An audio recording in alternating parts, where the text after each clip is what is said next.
Hello friends, आप सभी का बहुत बहुत स्वागत है। तो ये है एनसीईआरटी कक्षा 8 की इतिहास की एनसीईआरटी है हमारे अतीत। तो ये है आधुनिक भारत के का इतिहास की एनसीईआरटी। तो अब तक हम लोग कक्षा 6 और 7 की एनसीईआरटी ख़त्म कर चुके हैं। अगर आप उनके चैप्टर देखना चाहते हैं, नहीं देखे हैं, तो आप उसकी लिंक आपको डिस्क्रिप्शन में मिल जाएगी। वहाँ से जाकर आप देख सकते हैं सारे चैप्टर्स। नीचे लिंक मिल जाएगी वहाँ से, या फिर प्लेलिस्ट में जाके देख सकते हैं।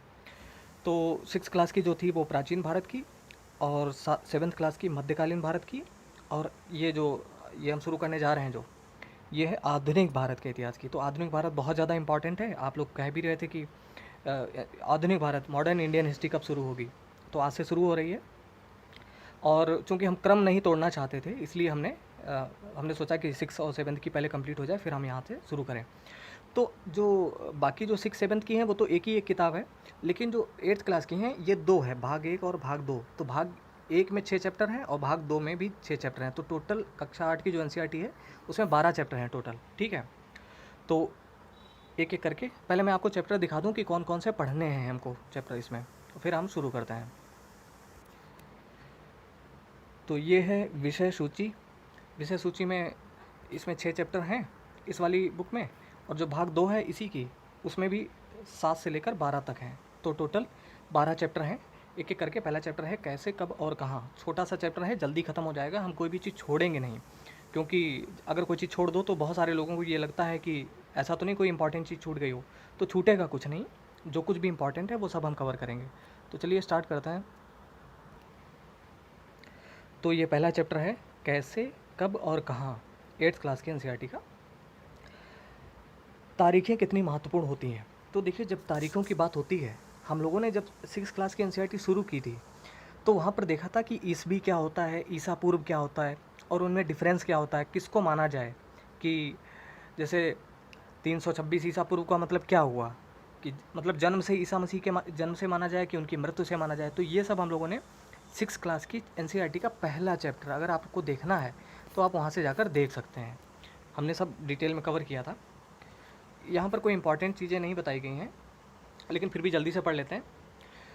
एक वक्त था जब इतिहासकार तारीखों के जादू में ही खोए रहते थे। कब किस राजा की ताजपोशी हुई, कब कौन सा युद्ध हुआ, इन्हीं तारीखों पर गर्मा गर्म बहसें चलती थीं। आम समझ के हिसाब से इतिहास को तारीखों का पर्याय माना जाता था। आपने भी लोगों को यह कहते हुए सुना होगा, इतिहास तो बहुत उबाऊ है भाई, बस तारीखें रटते चले जाओ। क्या इतिहास के बारे में यह धारणा सही है?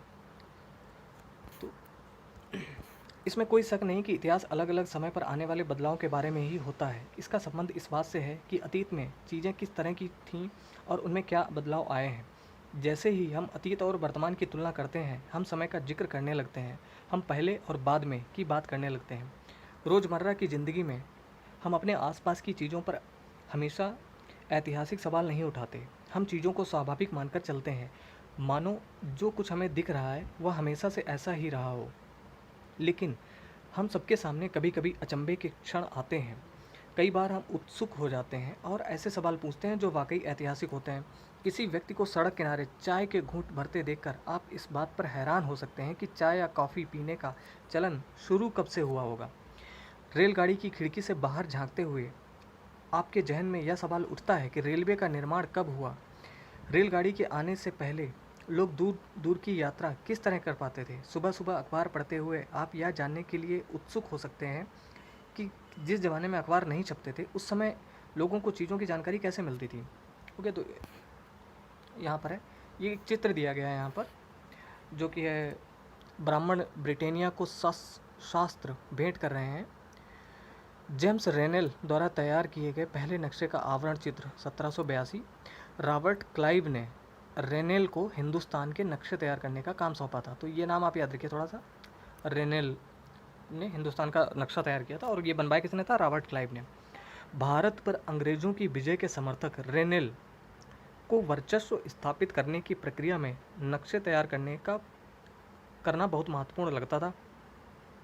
इस तस्वीर में बताया गया है कि भारत के लोग स्वेच्छापूर्वक अपने प्राचीन पवित्र ग्रंथ ब्रिटिश सत्ता की प्रतीक ब्रिटेनिया को सौंप रहे हैं, मानो वे उसे भारतीय संस्कृति की रक्षा के लिए आने का आग्रह कर रहे हों। आगे बढ़ते हैं। इसमें कुछ इंपॉर्टेंट, इस चैप्टर में कुछ इंपॉर्टेंट बातें भी हैं जो काफ़ी ज़्यादा इंपॉर्टेंट है, तो उनको भी देखेंगे। ये सारे ऐतिहासिक सवाल हमें समय के बारे में सोचने के लिए प्रेरित कर देते हैं। समय को हमेशा साल या महीने के पैमाने पर ही नहीं देखा जा सकता। कई बार ऐसी प्रक्रियाओं के लिए कोई तारीख तय करना वाकई गलत होता है, जो एक लंबे समय तक चलती रहती है। भारत में लोगों ने अचानक एक दिन सुबह सवेरे चाय पीना शुरू नहीं कर दिया था। इसका स्वाद धीरे धीरे ही उनकी ज़बान पर चढ़ा था। इस तरह की प्रक्रियाओं के लिए कोई स्पष्ट तिथि नहीं हो सकती। मतलब कि हम ये नहीं बता सकते कि चाय पीना कौन सी तारीख से शुरू हुआ, ठीक है। इसी तरह हम ब्रिटिश शासन की स्थापना के लिए कोई एक तिथि नहीं बता सकते। राष्ट्रीय आंदोलन किस दिन शुरू हुआ या अर्थव्यवस्था या समाज में किस दिन बदलाव आए, यह बताना भी संभव नहीं है। ये सारी चीज़ें एक लंबे समय में घटती हैं। ऐसे में हम सिर्फ एक अवधि की ही बात कर सकते हैं, एक लगभग सही अवधि के बारे में बता सकते हैं जब वे खास बदलाव दिखाई देने शुरू हुए होंगे। तो फिर लोग इतिहास को तारीखों से जोड़कर क्यों देखते हैं? इन इस जुड़ाव की एक वजह है। एक समय था जब युद्ध और बड़ी बड़ी घटनाओं के ब्यौरों को ही इतिहास माना जाता था। यह इतिहास राजा महाराजाओं और उनकी नीतियों के बारे में होता था। इतिहासकार यह लिखते हैं कि कौन से साल राजा को ताज पहनाया गया, किस साल उसका विवाह हुआ, किस साल उसके घर में बच्चा पैदा हुआ, कौन से साल उसने कौन सी लड़ाई लड़ी, वह कब मरा और उसके बाद कौन सा शासक गद्दी पर बैठा। इस तरह की घटनाओं के लिए निश्चित तिथि बताई जा सकती है और इस तरह के इतिहासों में तिथियों का महत्व तो बना रहता है। जैसा कि पिछले साल की इतिहास की किताबों में आपने देखा, मतलब सिक्स सेवन्थ की एनसीईआरटी में आपने देखा है कि अब इतिहासकार बहुत सारे दूसरे मुद्दों और दूसरे सवालों के बारे में भी लिखने लगे हैं। वे इस बात पर ध्यान देते हैं कि लोग किस तरह अपनी रोजी रोटी चलाते थे, वे क्या पैदा करते थे और क्या खाते थे, शहर कैसे और बने और बाज़ार किस तरह फैले, किस तरह रियासतें बनी, नए विचार पनपे और संस्कृति व समाज किस तरह बदले। कौन सी तारीखें? कुछ तारीखों को महत्वपूर्ण मानने का पैमाना क्या होता है? हम जो तारीखें चुनते हैं, जिन तारीखों के इर्द गिर्द हम अतीत की कहानी बुनते हैं, वे अपने आप में महत्वपूर्ण नहीं होती। वे इसलिए महत्वपूर्ण हो जाती हैं क्योंकि हम कुछ खास घटनाओं को महत्वपूर्ण मानकर चलने लगते हैं। अगर अध्ययन का विषय बदल जाता है, अगर हम नए मुद्दों पर ध्यान देने लगते हैं, तो महत्वपूर्ण तारीखें भी बदल जाती हैं। एक उदाहरण पर विचार कीजिए। भारत में ब्रिटिश इतिहासकारों ने जो इतिहास लिखे, उनमें हर एक गवर्नर जनरल का शासनकाल महत्वपूर्ण है। ये इतिहास प्रथम गवर्नर जनरल वारेन हेस्टिंग के शासन में शुरू होते थे और आखिरी वायसराय लॉर्ड माउंटबेटन के साथ खत्म होते थे। अलग अलग अध्यायों में हम दूसरे गवर्नर जनरलों Hastings, Wellesley, Bentinck, Dalhousie, Canning, Lawrence, Lytton, Ripon, Curzon, Hardinge, Irwin के बारे में भी पढ़ते हैं। इस इतिहास में गवर्नर जनरलों और वायसरायों का कभी न खत्म होने वाला सिलसिला ही छाया रहता था। इतिहास की इन किताबों में सारी तारीखों का महत्व इन अधिकारियों, उनकी गतिविधियों, नीतियों, उपलब्धियों के आधार पर ही तय होता था। यह ऐसे था मानो उन लोगों के जीवन के बाहर कोई ऐसी चीज़ नहीं थी जिसे जानना महत्वपूर्ण हो। उन लोगों के जीवन का क्रम ब्रिटिश भारत के इतिहास में अलग अलग अध्यायों का विषय बन जाता था। ये यहाँ पे एक चित्र दिया गया है वारेन हेस्टिंग्स का। वारेन हेस्टिंग्स 1773 में भारत के पहले गवर्नर जनरल बने। इतिहास की किताबों में गवर्नर जनरलों के कारनामों, जीवनियों में उनकी गौरव गाथाओं और तस्वीरों में उनके भव्य व्यक्तित्व को उभारा जाता था। क्या हम उसी दौर के इतिहास को अलग ढंग से नहीं लिख सकते? गवर्नर जनरलों के इस इतिहास के चौखटे में हम भारतीय समाज के विभिन्न समूहों और वर्गों की गतिविधियों पर किस तरह ध्यान दे सकते हैं? जब हम इतिहास या कोई कहानी लिखते हैं तो उसे टुकड़ों या अध्यायों में बांट देते हैं। हम ऐसा क्यों करते हैं? ऐसा इसलिए किया जाता है ताकि हर अध्याय में कुछ सामंजस्य रहे। इसका मकसद कहानी को इस तरह सामने लाना होता है कि उसे आसानी से समझा जा सके और याद रखा जा सके। इस प्रक्रिया में हम सिर्फ उन घटनाओं पर जोर देते हैं जो उस कहानी को पेश करने में मददगार होती हैं। जो इतिहास गवर्नर जनरलों के जीवन के इर्द गिर्द चलता है, उसमें भारतीयों की गतिविधियाँ कोई मायने नहीं रखती, उनके लिए वहाँ कोई जगह नहीं होती। तो फिर क्या किया जाए? जाहिर है हमें अपने इतिहास का एक अलग खाका बनाना पड़ेगा। इसका मतलब यह है कि अब तक जिन तिथियों को महत्व तो दिया जा रहा था, वे महत्वपूर्ण नहीं रहेंगी। हमारे लिए नई तिथियाँ महत्वपूर्ण हो जाएंगी। हम अवधियाँ कैसे तय करते हैं? 1817 में स्कॉटलैंड के अर्थशास्त्री और राजनीतिक दार्शनिक जेम्स मिल, ये बहुत इंपॉर्टेंट नाम है, इसको आप याद रखिए। जेम्स मिल ने 3 विशाल खंडों में a history of British India, ये पुस्तक का नाम है, आप याद रखिए, पूछा जा सकता है कि ए हिस्ट्री ऑफ ब्रिटिश इंडिया किसने लिखी थी, तो जेम्स मिल ने लिखी थी। ये स्कॉटलैंड के एक अर्थशास्त्री और दार्शनिक थे, राजनीतिक दार्शनिक थे। ओके, तो 1817 में स्कॉटलैंड के अर्थशास्त्री और राजनीतिक दार्शनिक जेम्स मिल ने 3 विशाल खंडों में a history of British India, British Bharat का इतिहास नामक एक किताब लिखी। इस किताब में उन्होंने भारत के इतिहास को हिंदू, मुस्लिम और ब्रिटिश, इन 3 कालखंडों में बांटा था। कालखंडों के इस निर्धारण को ज़्यादा लोगों ने मान भी लिया। क्या आपको भारतीय इतिहास को समझने के इस तरीके में कोई समस्या दिखाई देती है? तो देखिए, यहाँ पर इस चीज़ का जिक्र इसलिए किया गया है, तो जेम्स मिल ने क्या किया था, भारतीय इतिहास को जिन 3 कालखंडों में बांटा था, तो वे थे हिंदू, मुस्लिम और ब्रिटिश। जबकि हमारे इतिहासकारों ने हमारे इतिहास को कैसे बांटा? प्राचीन भारत का इतिहास, मध्यकालीन भारत का इतिहास और आधुनिक भारत का इतिहास। ओके, जबकि जेम्स मिल ने बांटा था कि हिंदू, मुस्लिम और ब्रिटिश में बांट दिया था। ओके, इतिहास को हम अलग अलग कालखंडों में बांटने की कोशिश क्यों करते हैं? इसकी भी एक वजह है। हम एक दौर की खासियतों, उनके केंद्रीय तत्वों को पकड़ने की कोशिश करते हैं, इसीलिए ऐसे शब्द महत्वपूर्ण हो जाते हैं जिनके सहारे हम समय को बांटते हैं। ये शब्द अतीत के बारे में हमारे विचारों को दर्शाते हैं। वे हमें बताते हैं कि एक अवधि से दूसरी अवधि के बीच आए बदलावों का क्या महत्व होता है।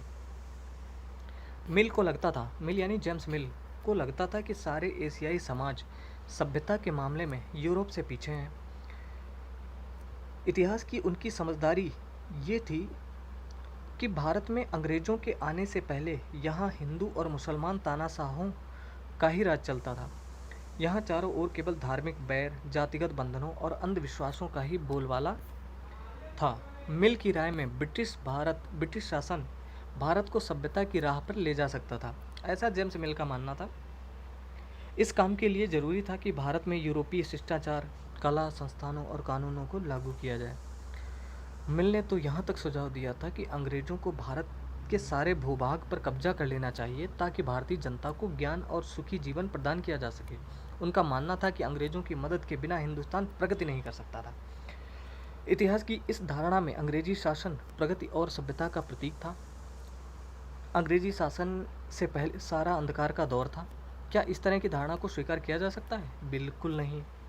ठीक है, क्योंकि ये तो सिर्फ जेम्स मिल का मानना था, इसमें कोई वास्तविकता तो थी नहीं ऐसी।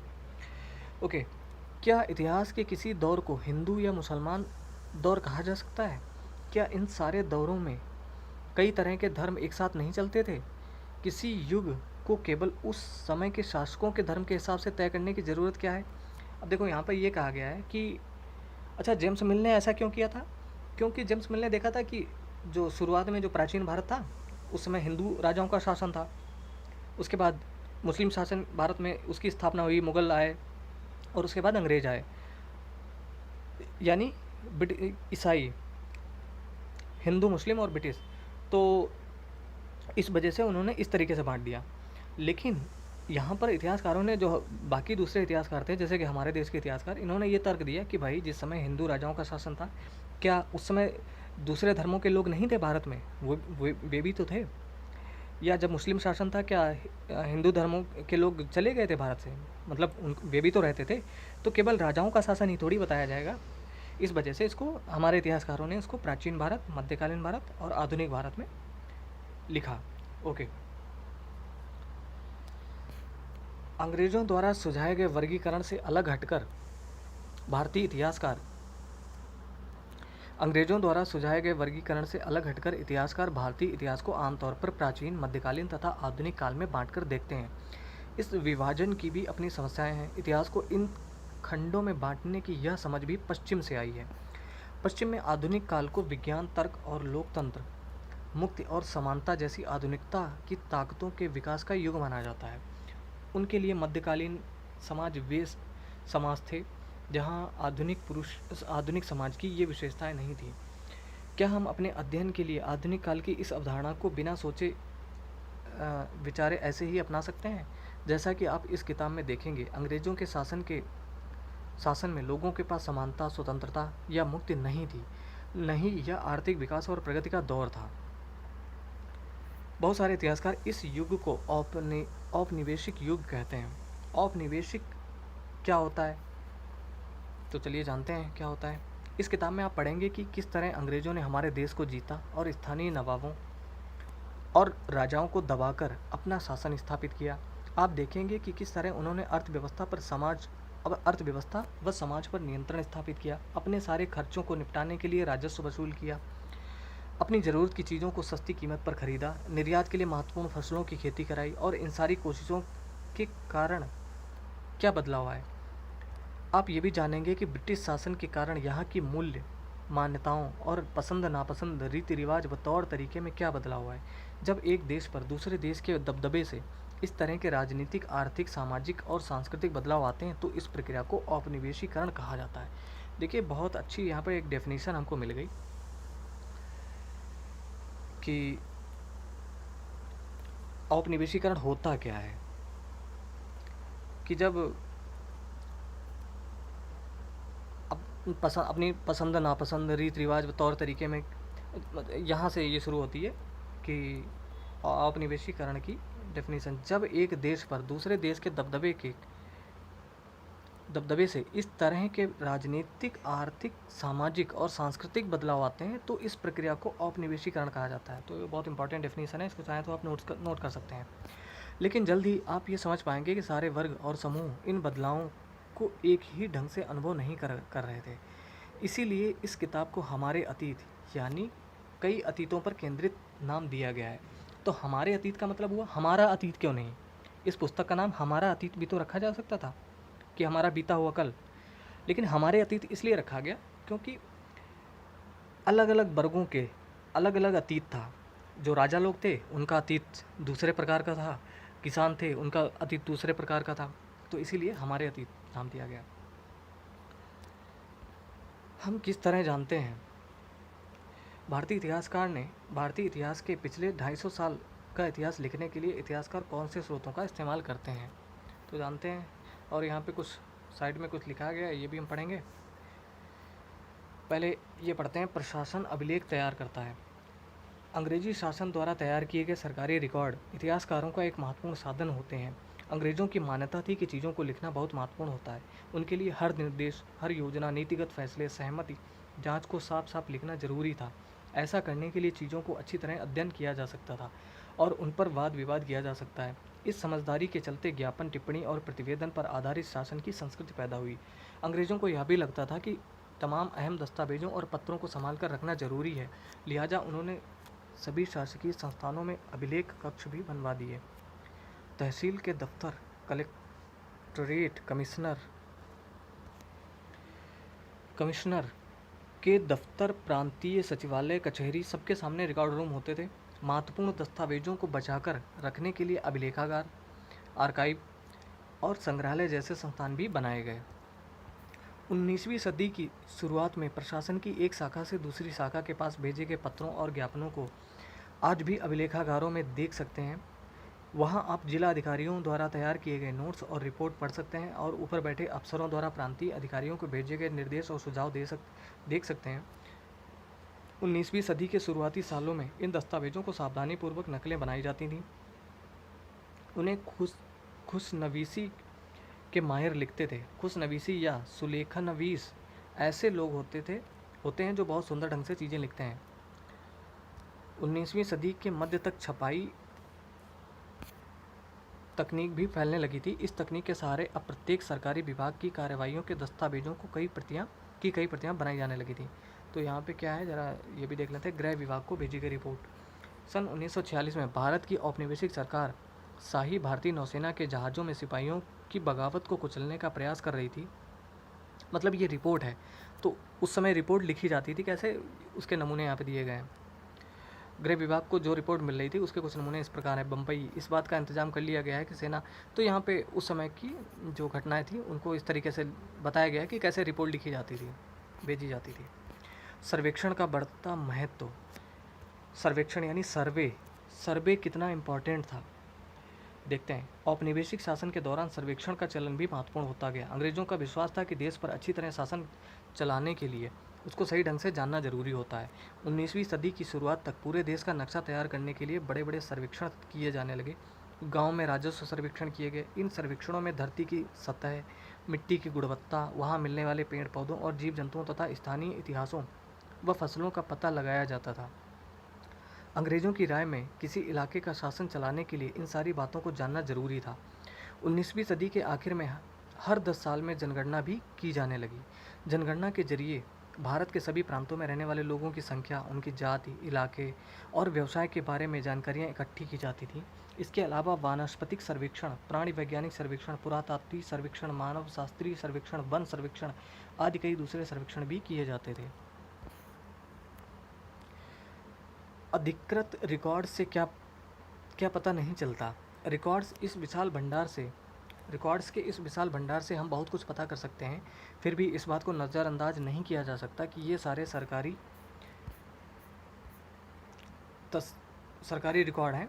इनमें से हमें ये पहले चित्र देख लें कौन कौन से हैं।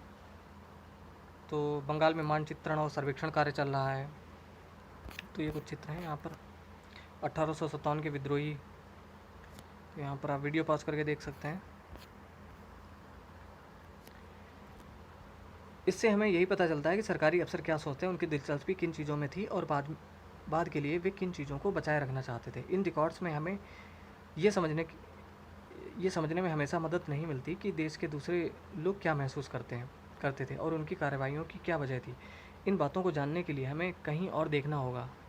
जब हम ऐसे दूसरे स्रोतों की तलाश में निकलते हैं तो उनकी भी कोई कमी नहीं रहती है, लेकिन सरकारी रिकॉर्ड्स के मुकाबले उन्हें ढूंढना ज़रा मुश्किल साबित होता है। इस लिहाज से लोगों की डायरियाँ, तीर्थ यात्रियों के संस्मरण, महत्वपूर्ण लोगों की आत्मकथाएँ और स्थानीय बाज़ारों में बिकने वाली लोकप्रिय पुस्तिकाएँ महत्वपूर्ण हो जाती हैं। जैसे जैसे छपाई की तकनीक फैली, अखबार छपने लगे और विभिन्न मुद्दों पर जनता में बहस भी होने लगी, नेताओं और सुधारकों ने अपने विचारों को फैलाने के लिए लिखा, कवियों और उपन्यासकारों ने अपनी भावनाओं को व्यक्त करने के लिए लिखा। लेकिन ये सारे स्रोत उन लोगों ने रचे हैं जो पढ़ना लिखना जानते थे। इनसे हम यह पता नहीं लगा सकते कि आदिवासी और किसान, खदानों में काम करने वाले मजदूर या सड़क पर ज़िंदगी गुजारने वाले गरीब किस तरह के अनुभवों से गुजर रहे थे। अगर हम थोड़ी और कोशिश करें तो इस बारे में भी जान सकते हैं। जैसे जैसे आप इस किताब में आगे बढ़ेंगे आपको यह बात समझ में आने लगेगी। तो दोस्तों ये चैप्टर ख़त्म हो गया और उम्मीद है कि इसमें कुछ चीज़ें हम लोगों ने समझी होंगी। और इसके बाद जो मेन कंटेंट है वो आगे के चैप्टर्स में आपको मिलेगा, जो कि आधुनिक भारत का बहुत इंपॉर्टेंट टॉपिक्स हैं उसमें। तो अगर ये वीडियो अच्छा लगा हो तो प्लीज़ इसको लाइक करें और चैनल पर नए हैं तो सब्सक्राइब कर लें, बेल आइकन को प्रेस कर लें ताकि जब भी वीडियो कोई हम अपलोड करें तो आपको सूचना मिल सके। अगर आप हमारे टेलीग्राम चैनल से जुड़ना चाहते हैं तो उसकी लिंक आपको डिस्क्रिप्शन में मिल जाएगी। तो दोस्तों ये वीडियो देखने के लिए बहुत बहुत धन्यवाद। आपका दिन शुभ हो।